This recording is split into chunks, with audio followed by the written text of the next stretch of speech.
Қайырлы күн, құрметті әріптестер. Кезектегі сабақты бастаймыз. SMP сайты бойынша біз қайталау операторларын өтіп жатқан болатынбыз. Енді for параметрлы циклы соның есептерін қараймыз. Өткенде сіздермен бірlikte жолдар есебін шығарған болатынбыз. Енді бүгінгі есебіміз сумма. Номер 2 сумма есебі.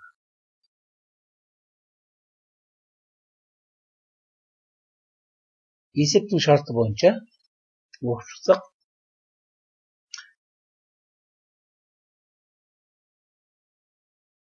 қандай да бір n саны берілген, бірден n-ге дейінгі бүтін сандардың қосындысын есептеуіміз керек. Енгізу форматында бірінші жолда бізде бір бүтін сан n саны беріледі екен.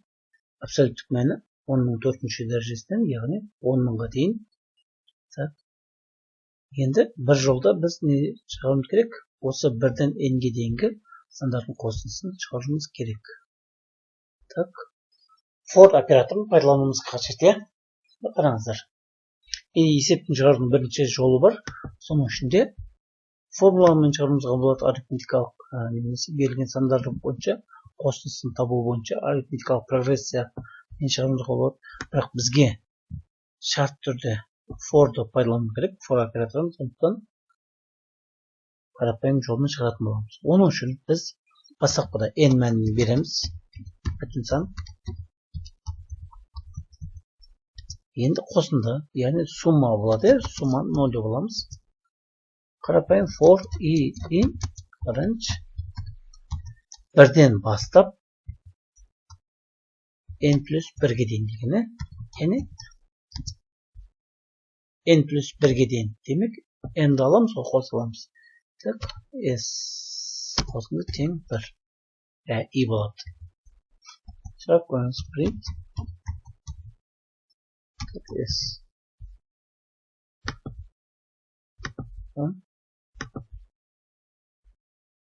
SMP екінші есеп.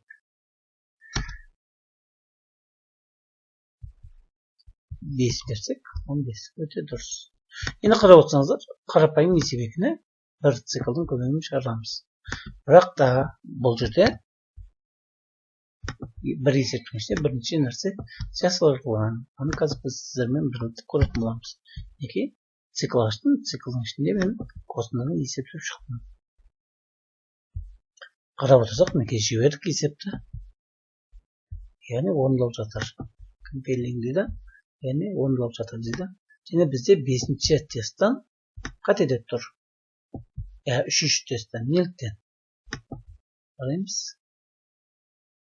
1-2-ші тестіміз өткен, 3-ші тестіміз өтпей қалған. Енді қайта оқимыз есептің шартын. Есептің шартын оқып шықсаңыздар, мына жерде не делінген? Қараңыздар. Бізде по абсолютті величине, яғни абсолюттік мәні бойынша. Мысалға, бізге 5 берсек, 1 қосылған 2, қосылған 3, қосылған 4, қосылған 5 деп тұр. Ол 15, өте жақсы. Ал егер минус 1 берілсе ше, ол жағын ескеруіміз керек. Сондықтан n деген мән бердік па? Осы n-ді алдын ала тексереміз.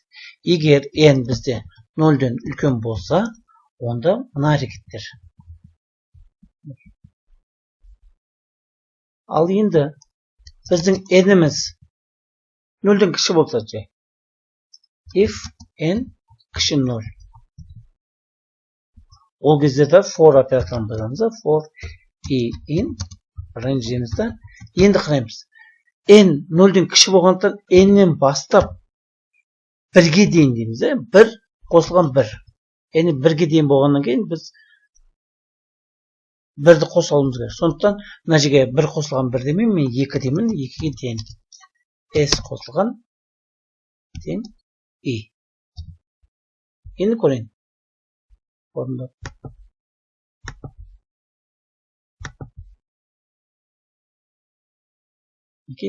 Минус 5 дедік. 14 шықты. Ол қайдан келіп шықты? Оны сіздерге көрсету үшін мен жазсам не? Print S тырнақша жазсам да болады. Сол кетсем болады, иә. Былай алсам болады. Немесе И десем болады. Иді көрсетіп отырады сіздерге. Әр жолда идің мәні шығып отырады. Айталық, -5. Қараңыздаршы. -5, оған -4 қосамыз. -3-ті, -2, -1, 0 и 1-ді қосамыз. Түсінікті ғой?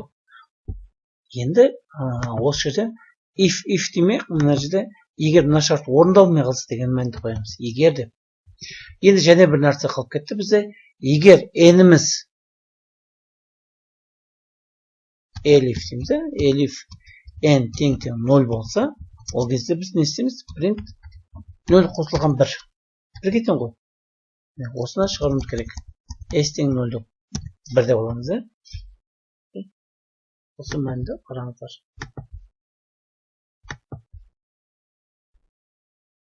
Нөл мәнінен 1 шықты. Неліктен? Себебі есептің берілгені бойынша қараңыздар. Требуется подсчитать сумму. Яғни есептеуіміз керек біз 1-ден бастап n-ге дейінгі, 1-ден 0-ге дейінгі. 1 қосылған 0 болады. Міне есептің жалпы қосылысы осында. Есептеу осындай болады. Программа коды. Аралап осыны жіберіп көреміз. Тексеріп қанша пайыз болады екен бізде.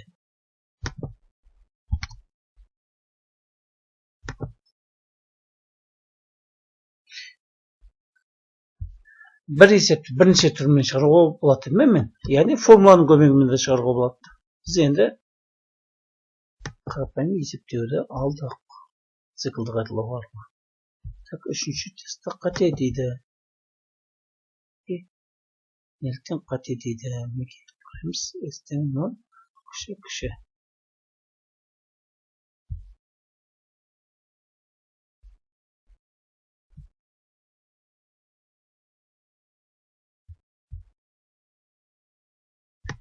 Орындап көрейік қанекей. Егер. 5 шықты.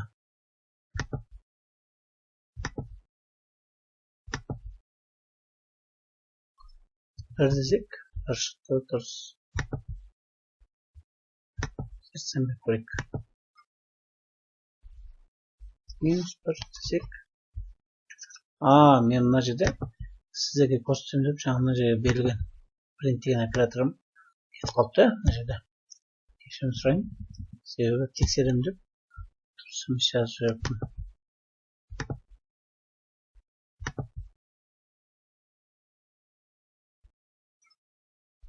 -9.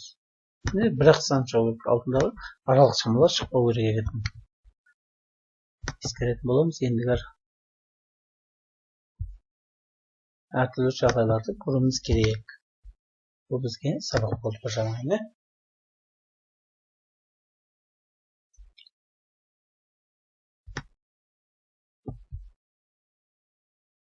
Яғни есептеп жатыр әлгені. Ақсаттады. Ақсы жақсы. 10-ақ тест екен. Жылдам есептеді. Программа коды. Жасылап қарап алыңыздар. Бұл for операторын пайдаландық. Біз бір рет пайдаландық. Кіші болған кезде, 0 болған кезде біз for пайдаламаймыз. Өзін шығардық.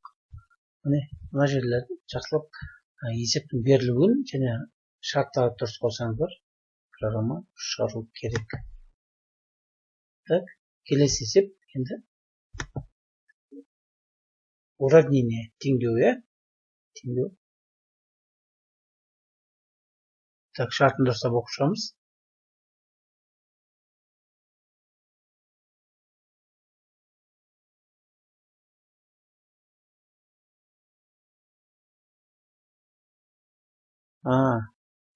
Вася мектепте дейді, квадрат теңдеуді дискриминанттың көмегімен шешуді біледі екен.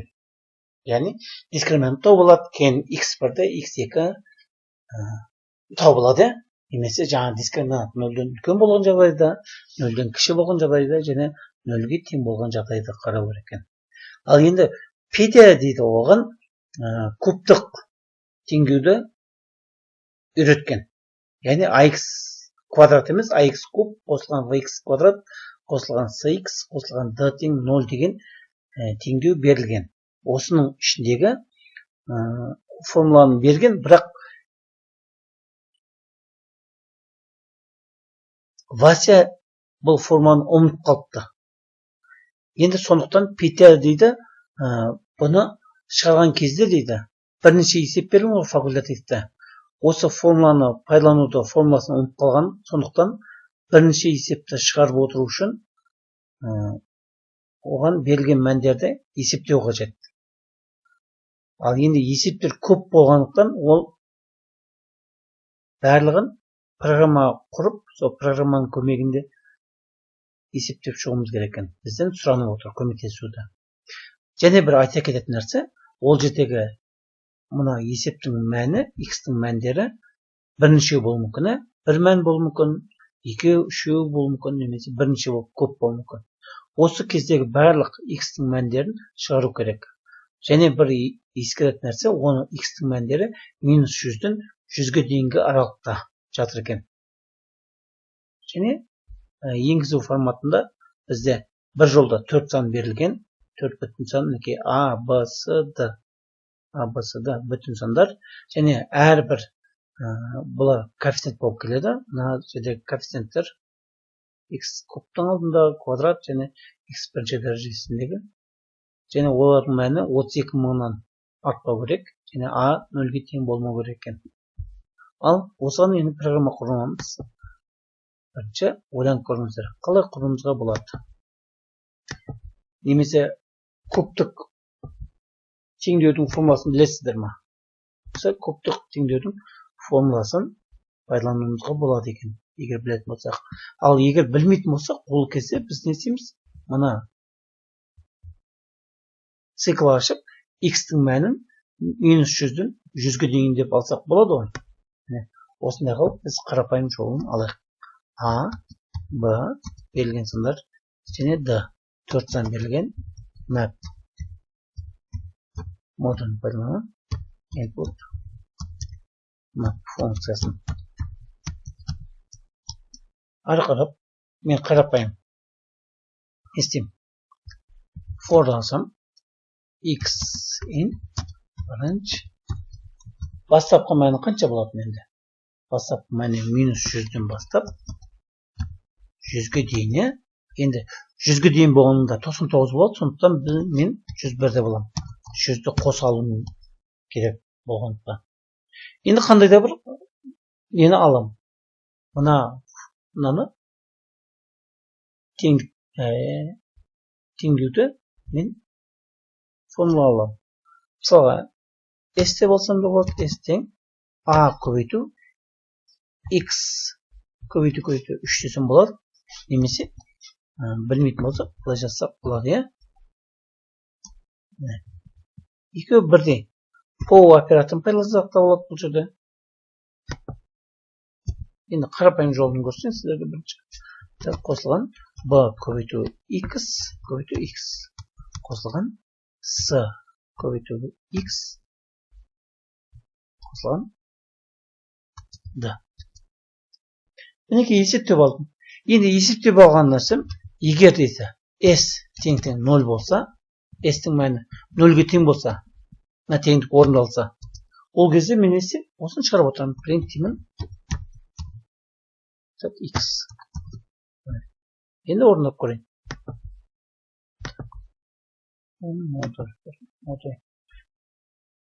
Сақтауымыз керек. 10 деймін. 10 жасап. Енді берілген мәнді алайын. Так, 1 берілген, -3, 0, 0 берілген. Енді 0 мені 3 шықты.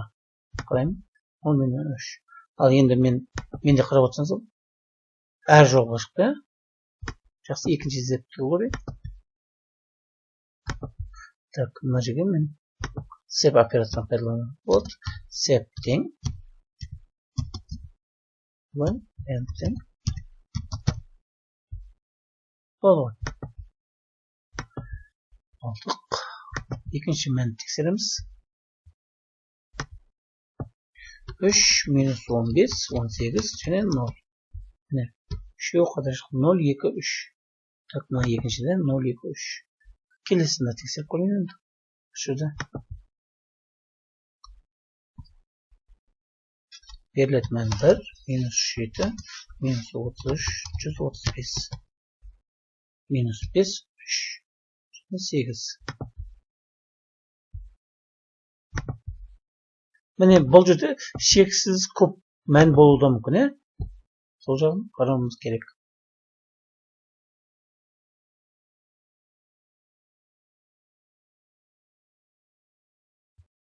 Так, маған жіберім керек. Оның үшін программаны бірінші программа кодын көшіріп аламын. Және мына жерге қоямын. Ставить. Right. Көріп қанша пайыз болады екен. Көптеген осы сияқты есептер болуы мүмкін. Формуланы пайдалану.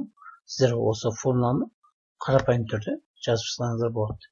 Егер қысқа формуланы білмейтін болсақ.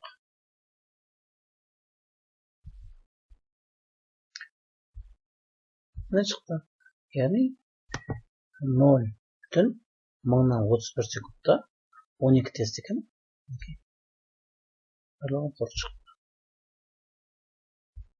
Программа кодын көрдіңіздер ғой. Мына жерде қарапайым түрін жаздым мен.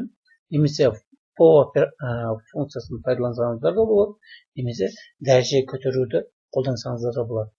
Дәреже көтеру, мына қайсысының деңгейлері бар ғой. Қайсысының деңгейі жоғары болса бірінші орын алады, екінші орын алады деген сөз. Бұл жерде. Яғни x квадратпен былай жазсам болады, 2 деп жазуым болады ғой. Немесе x куб болса былай жазсам болады. Жолда азайту үшін. Оны өздеріңіз қарайсыздар.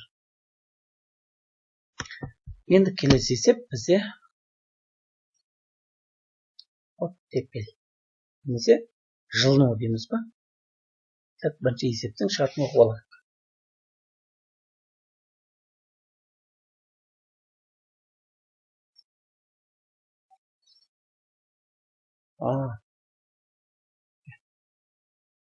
Жақсы, есептің шарты бойынша қандай екен бізде? Бізде былай екен. Тұрғындар дейді, қыс жылы болған. Немесе жайлы болған дейміз ба? Қыс жылы болғанын әбден ылғары шыққан. Яғни, шынымен де осындай қанша күн қатарына бізде жылы болған анықтамақшы екен. Және бұл синоптиктар дейді ғой, ауа райын болжайтын адамдар осылардан сұраған. Және статистика бойынша өткен жылғы мәліметтерді алып қарап отырып, ең ұзақ жылыну күндері қанша күн екенін анықтауымыз қажет. Ұзақ жылыну. Жылыну емес, жылы ауа райы ғой. Яғни ол дегеніміз 0-ден кіші болса ол салқын болады. Салқын емес, суық дейміз. Ал егер 0-ден үлкен болса, онда оны жылы деп айтсақ, жылы ауа райы деп атауымызға болады. Яғни 0-ден үлкен болу керек екен. Сол кезде. Енгізу мәліметінде бірінші жолда бізде n саны берілген.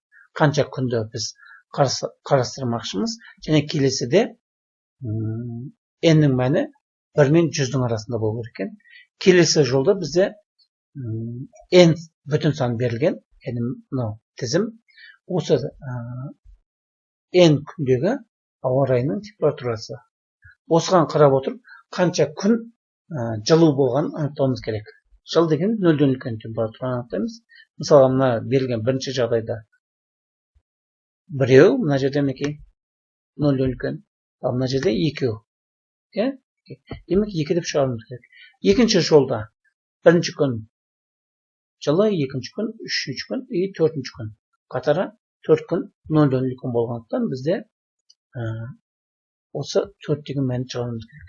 Ал егер мына үшінші есеп қараңыздар, ешбір күніміз 0-ден үлкен мән жоқ. Сондықтан 0 деп шығаруымыз керек екен. Міне, берілген мәліметтерге қарай отырып, біз есепті шығаратын боламыз. программа кодын құрамыз. Сіздер қалай ойлайсыздар? Жасап көріңіздер, ой қозғаңыздар. Так, бастапқыда бізге не беріледі? N мәні беріледі. Қанша күн екенін? Бүтін санын болын.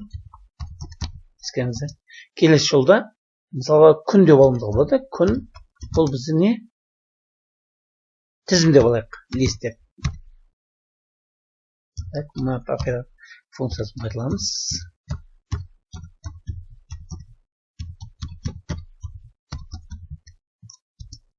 Енді ары қарап мен не істеймін?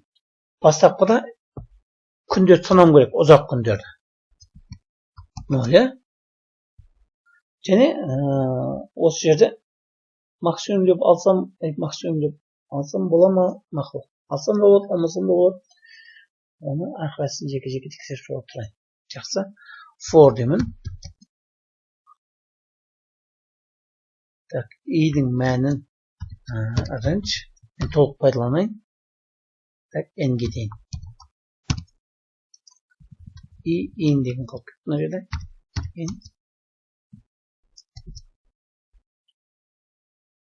егер дейміз. Үлкен мәнді алайын мен. Болмаса. X тең 0 деп алайын. Максимум тең 0. Енді қараймыз. Егер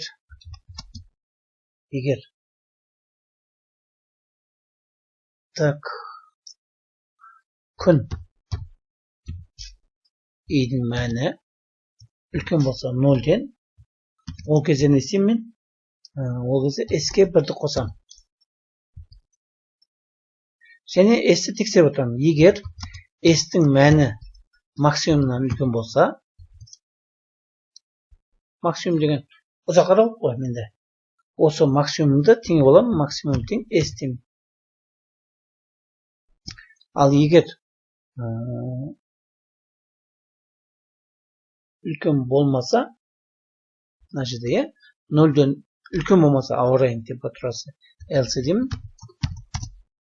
S-ті қайтадан 0-ге теңе боламын. Себебі ауа райының несі тоқтап қалады. Мына жаққа қараңыздаршы мінекей. Бірінші жағдайда -1, S-іміз 0-ге тең. Мына жерде 30 градус. Демек, S-ке 1 қосылады, және максимумымыз бізге 30-ға тең.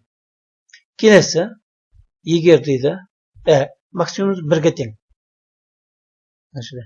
Арғырап, -40. Мына жағдай орын болмайды ғой. Осы жағдайда S-іміз 0-ге тең болып кетеді. Ары қарап 50 S-імізге 1 қосылады, 1 болады, және максимум бізде 1 болады. Ары қарап 10-ды береміз. 10-ды берген кезде S-ке 1 қосылады. Демек, S-іміз 2-ге тең болды, максимум 1 етін. Демек, мына жерде S максимумнан үлкен, сондықтан максимумге S-ті мәнін меншіктеп аламыз. Ары қарап, тек мен не қалды? Осы максимум мәнін шығарғым керек. Максимум. Осы ба? Осыны орындап көрейік. Так, run дейміз. Сақтауым керек. Так, 264 есебетіне. 264 есебет. Так, бастапқыда менде берілген. Жаңақтап қалды. Так, мынасынан көшіріп бірден қойын.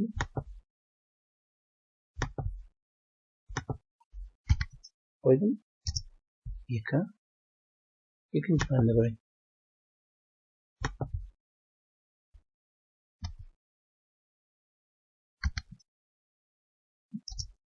4. Өте жақсы. Так, 3-ші есебімді көрейік. 3-ші тесттің.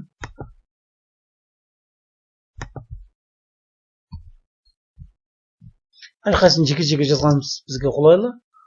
Себебі қанша көп жазсақ, сонша үйренетін боламыз.